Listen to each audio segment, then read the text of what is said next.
आज का प्रेस वार्ता बुलाई गई है इस कारण से कि प्रशांत किशोर जी का जो 2 जनवरी से स्टार्ट किया गया था आमरण अनशन आज 8 तारीख को 7वें दिन में प्रवेश कर चुका है और उनकी तबीयत बिगड़ती जा रही है और यह सरकार मूक बधिर होकर ना कुछ बोल रही है ना कुछ सुन रही है। एक इंक्वायरी कमीशन तक बैठाने की कोई चेष्टा नहीं की गई है और प्रशांत किशोर जी की तबीयत बिगड़ने के कारण आम जनता में रोष है, कार्यकर्ताओं में गुस्सा है, क्षोभ है, दुख है और जमुई जिले के सारे कार्यकर्ता और आम जनता चाहती है कि सरकार जवाब दे कि क्यों वह चुप है, क्यों वह छात्रों के आमरण अनशन पर आज तक कुछ नहीं एक्शन ली है और यह लोकतांत्रिक सरकार है या कोई राजतंत्र चल रहा है कि लोग यहाँ पे इसका जवाब नहीं दे रहे हैं, छात्रों से मिल नहीं रहे हैं।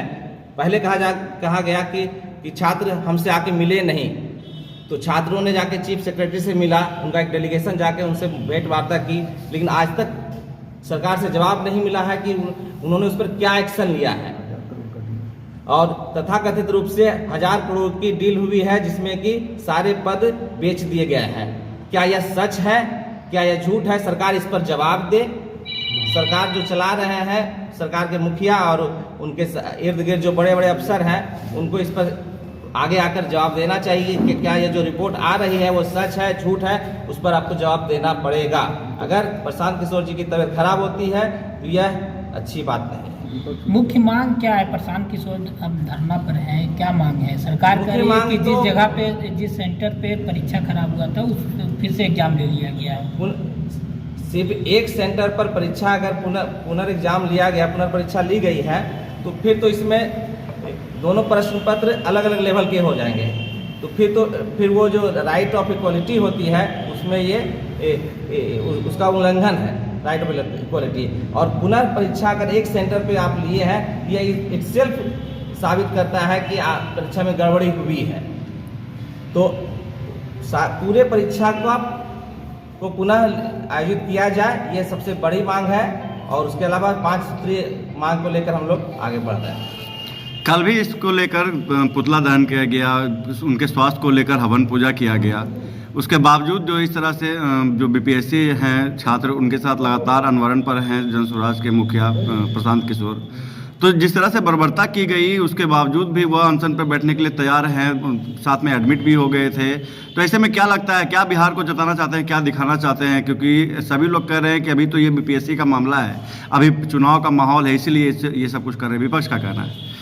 विपक्ष का कहना है, मेरा तो यह मानना है कि पिछले 20 साल से 19 साल से एक भी आंदोलन, एक भी अभियान विपक्ष की ओर से नहीं किया गया है। अगर वे कहते हैं कि जन स्वराज पार्टी बीजेपी की बी पार्टी है, तो पिछले 20 साल से कौन से आंदोलन हुए हैं, कौन सा अभियान चलाया गया है, सरकार पर कौन सा दबाव बनाया गया है? ट्विटर से और एक्स से, ट्विटर या एक्स जो अब कहलाता है, या फेसबुक इंस्टाग्राम से, क्या इसी से विपक्ष चलता है? जमीन पर आज तक कोई भी आंदोलन अभियान पिछले 20 सालों से नहीं चला है। विपक्ष का सरकार कितना भी अच्छा चल जाए, कितना भी अच्छा काम करे, कुछ ना कुछ नुक्स निकालना, विपक्ष का विरोध करना काम होता है, उस पर दबाव बनाना काम होता है। राम मनोहर लोहिया जी ने ही कहा था कि अगर सड़क सुनसान हो जाएगी तो संसद आवारा हो जाएगी। तो सड़क तो सुनसान है पिछले 20 साल से।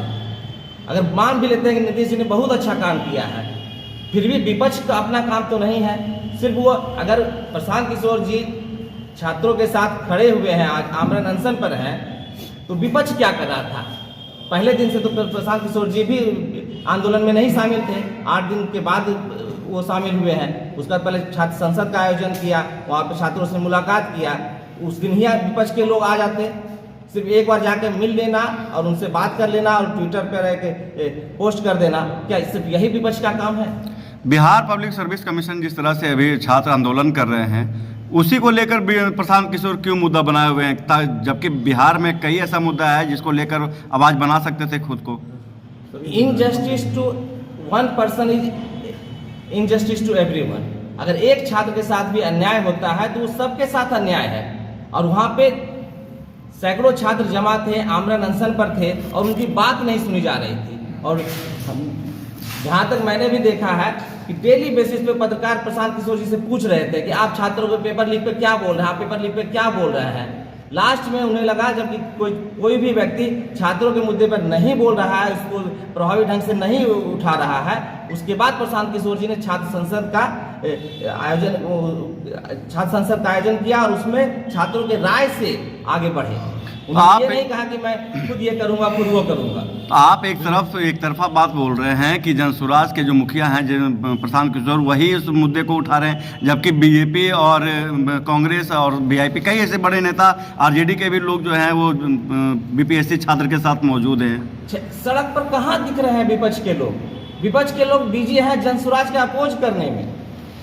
जिस तरह से आप विपक्ष पर सरकार पे आरोप लगा रहे हैं, क्या लगता है या फिर क्या अपील करना चाहेंगे, कैसे उनको आप विपक्ष को भी कंट्रोल करना चाहेंगे या विपक्ष को तो प्रशांत किशोर जी ने स्वयं इनवाइट किया कि आइए आप आंदोलन में शामिल होइए, आप लीड कीजिए। उन्होंने तेजस्वी यादव जी को और पप्पू यादव जी को खुद बोला, जो मीडिया में ज़्यादा भी इस पर बयान दे रहे हैं तेजस्वी यादव जी और पप्पू यादव जी, उन दोनों को उन्होंने पर्सनली मीडिया के माध्यम से उनको इनवाइट किया कि आइए और आप इस आंदोलन को लीड कीजिए।